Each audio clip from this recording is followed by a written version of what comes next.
140వ May Day సమావేశాన్ని ముగింపు సభ నిజామాబాద్ జిల్లా కేంద్రంలో నిర్వహిస్తున్నటువంటి ఈ వేదిక మీద ఉన్నటువంటి బిఐటియు రాష్ట్ర కార్యదర్శి సిద్ధిరాములు గారికి, అదేవిధంగా అధ్యక్షులు దండి వెంకట గారికి, మహిళా సంఘం అధ్యక్షురాలు సబ్బన్ లలితక్క గారికి, వేదిక మీద ముందున్నటువంటి పత్రికా విలేకరులకు, ఇక్కడికి విచ్చేసినటువంటి ప్రతి ఒక్కరికి జై భీములు తెలియజేస్తా ఉన్నాం.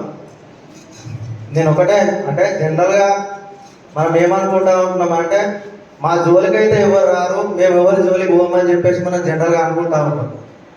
జనరల్గా మనం పొద్దున లేచి రాత్రి పడుకునేంత మట్టుకు మనం ఎట్లాంటి నిత్యావసర వస్తువులు ఏవైతే ఉన్నాయో వాటన్నిటినీ మన జేబులలో నుంచి ఈ కేంద్ర రాష్ట్ర ప్రభుత్వాలు కొల్లగొడతా ఉన్నాయి. అది ముందుగా మనం పసిగట్టాలి. అంటే కార్మిక వర్గం ఏదైతే ఉందో ఒక వస్తువుకి ఎగ్జాంపుల్ తీసుకుంటే ఒక్కొక్క రూపాయి కనుక వాళ్ళు పెంచినట్టయితే జనరల్గా ఈ భారతదేశంలో ఒక 140 కోట్ల జనాభా ఉంటుంది. అంటే ఒక వస్తువు మీద ఒక వ్యక్తి దగ్గరికి వెళ్ళి వాళ్ళకు ఒక క్షణాలలో 140 కోట్ల ఆదాయం వాళ్ళకు పోతాడు.